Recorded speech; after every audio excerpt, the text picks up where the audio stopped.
Pozdrav svima, danas pričamo o velikoj teme, znači kutija za subwoofere. Dosta mnogo ljudi ne znaju uopšte kako se razlikuju kutiji, koja je razlika između zatvorene kutije, između kutije sa portom, band pass i labirint uopšte ne pričam. Znači, pokušavat ću da objasnim koje su razlike, postoji mane i prednosti kod svake kutije, naravno kao i svuda. Tako da, hajde da počnemo od zatvorene kutije. Znači, zatvorena kutija. To je neki najjednostavan varijant kutije, znači zauzima malo prostora, tiho svira, najtiša kutija od svih ostalih, laka da izračunate, znači da uradite proračun. Naprimjer, ova je kutija za 10 inča zvučnik, nekih 20 litara prostora unutra. Svaka kutija, moram da uspomenem, zahteva svoj tip zvučnika. Znači, tu već moramo da gledamo na FS zvučnika, na QTS zvučnika, to su posebne stvari, danas nećemo o tome. Znači, zatvorena kutija, ja mislim da stoji kod 90% auto koje vidite ovako sa subwooferima. Veoma često to se koristi proizvođači za aktivne woofere.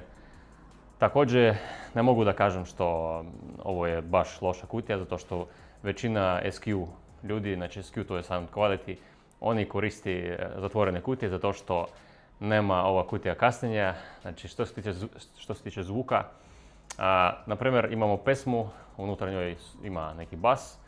Što znači kasnjenje basa? Znači, ovaj čovjek koji radio tu pesmu, on želeo da bas bude tačno u ovaj trenutak gdje on ga stavio. A mi imamo neko kasnjenje od kutije, pa nekad i ovaj bas dođe do nas malo kasnije i zato nam malo pokvari se osjećaj od pesme. I zato ova kutija najbolja, znači nemamo kasnije. Ali imamo i više mana, znači prvo i najbitna mana to je naravno efikasnost. Ova kutija je 4 puta tiše od najjednostavnog fazorezonatora, fazoinvertora. Kutija sa portom inače, kako to zove. Naravno, to, kako da kažem, nije baš najbitna stvar za nekih, ali ako vama je bitna glasnoća, glasnost, onda ja ne bih preporučao da stavite ovu kutiju, zato što nećete dobiti tu dubinu koju neki ljudi vole i ipak, znači, u svetu SPL-a to mi u suštini ne koristimo.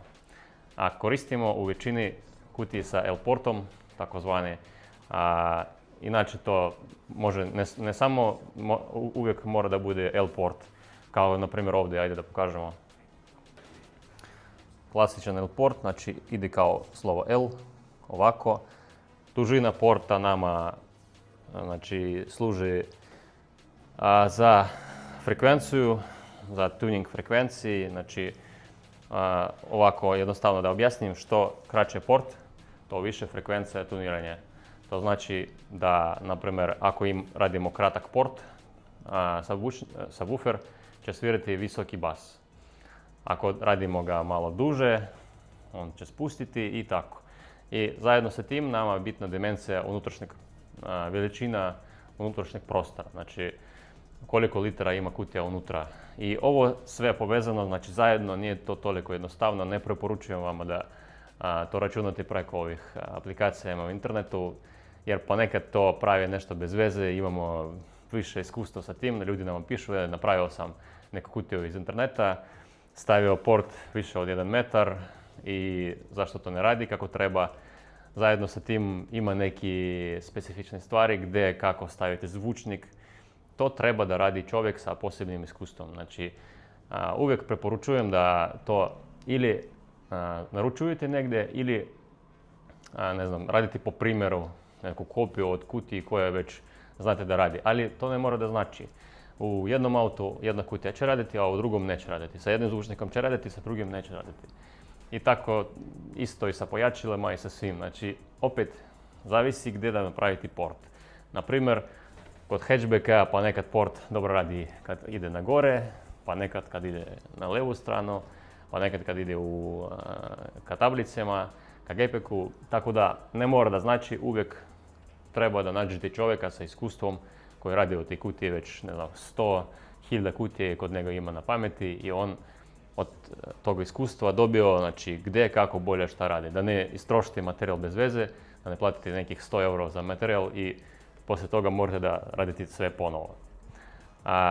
Što se tiče kutije sa portom, znači postoje više vrsta porta, kao na primjer L-port, port kako izgleda kao tuba. Koja je razlika? U suštini razlike nema, osim toga što kad imamo tubu, nam je lakše da napravimo ovaj izduf, da bude kao eksponenta. Zašto to je bitno? Zato što brzina vetra na izduvu nama pravi, ako nemamo, na primjer, ove kutije su univerzalne. Nisu namijenjene na nekih 2-3 hiljade vati, ovdje nema baš brzine vetra, zato ove krajeve su toliko kočkaste. A u kutijama gdje stavimo zvučnik namijenjen na baš jaki bas, na 2, 3 i više hiljade vati, moramo da pravimo na krajama ovaj skrugljenje, znači da bude okrugao. Zato što brzina vetra toliko visoka da ako nećemo to praviti, bit će, kako da kažem, ovaj efekat vazduha koji ćemo sličiti, koji će utići na efikasnost i na zvuk. Tako da, efikasnost L-porta i tube skoro ista, samo što se tubom lakše raditi, da napravimo u njoj na krajevama ovaj okrugao deo i zajedno sa tim lakše da nju skratimo ili produžimo. To nama opet može pomoći u svetu SPL takmičenja, mnogo brže možete da to štelujete i gledate na sensoru koliko imate decibela u trenutnom znači, stanju kutije. Idemo dalje. Da, zaboravio sam da kažem, znači ovdje je tablica, vidite neki rating, znači efikasnost, kasnije zvuka, dimenziji i složenost projektovanja. I sve kutije o kojem danas ćemo pričati, ovdje ima na listu. I što se tiče kutije sa portom, mogu da kažem da dosta su efikasne, nisu najefikasnije, ali dobra efikasnost, iskreno. Kasnije je nešto prosječno, dimenziji isto nešto prosječno i složenost projektovanja stavio sam 2 od 5. Ima neka zahtjeva neke znanja, ali može da nekako pretpostaviš koji će biti rezultat. Ne u decibelima, nego da li će raditi to ili uopšte neće. Idemo dalje, znači kutije tipa bandpass. Postoji bandpass 4, bandpass 6, 8 tako dalje. O tome ne pričamo, sad samo 4 i 6. Šesti red i to znači kao da dve kutije unutra jedne. Znači jedan port unutra ulazi u drugi prostor isto unutra i izlazi znači zvuk sa porta, kako da kažem, od napolja kutije. Ne znam da li sam lijepo objasnio, ali u suštini to je dvije kutije u jednoj. Dosta teška stvar da se projektuje, znači teško da unaprijed kažete kako to će raditi. Skoro nisam nikad čuo nešto lepo, znači neku lepu kutiju bandpass 4 ili 6, znači iz GPEG-a. Ovdje moram da uspomenem, postoji znači dosta auto sa zidovima, znači ne znam 8, 15, 10, 12 i tako dalje. I tamo u većini ljudi koristi ovaj tip kutiji kao su bandpass 4, bandpass 6. Tamo to radi, naravno radi. To je možda i najbolja odluka da koristite taj tip kad pravite zid, zato što možete da stavite mnogo zvučnika i to zajedno sve zahtjeva nije toliko, kako da kažem, mnogo prostora, a zajedno sa tim radi efikasno. Kad u pitanju baš mnogo zvučnika. Ali kad u pitanju GPEG, teško da se izračunava, znači tu kutiju da bude lepo po zvuku i da bude efikasno zajedno sa tim. Ne preporučujem da to uopšte koristiti, znači ja bih prešao sa labirintom, zato što malo manje zahteva, kako da kažem, sreći da dobijete neki rezultat. I ajde da, znači opet, da idemo po ratingu. Bandpass kutija efikasna jeste, ja bih stavio 5, ovdje kasnije zvuka isto 5, to znači loše, znači što više ovdje broj, to lošije. Dimenzije isto loši jer ona zahtjeva baš mnogo prostora i složenost projektovanja isto 5, zato što ja ne znam da li ćete moći da lepo to sprojektovati, da to radi lepo u autu u GPK-u. Idemo dalje, možda moja najomiljena, znači, kutija, to je Lavirint. Ako znate, u Golfu prethodni setup je bio napravljen od Lavirinta 215, maksimum što sam vidio 154,7 na 29 Hz na 8000 W, sa klipom to je već bilo. Dosta efikasna kutija, zahtjeva mnogo prostora, radi dosta brzo, znači nije baš mnogo kasniji. Zajedno sa tim zahtjeva znanje da to se projektuje. Ja ne mogu, na primjer, sam da radim projekat. Ja uvijek šaljem to čovjeku koji to radi. Uvijek vjerujem profesionalima sa iskustvom.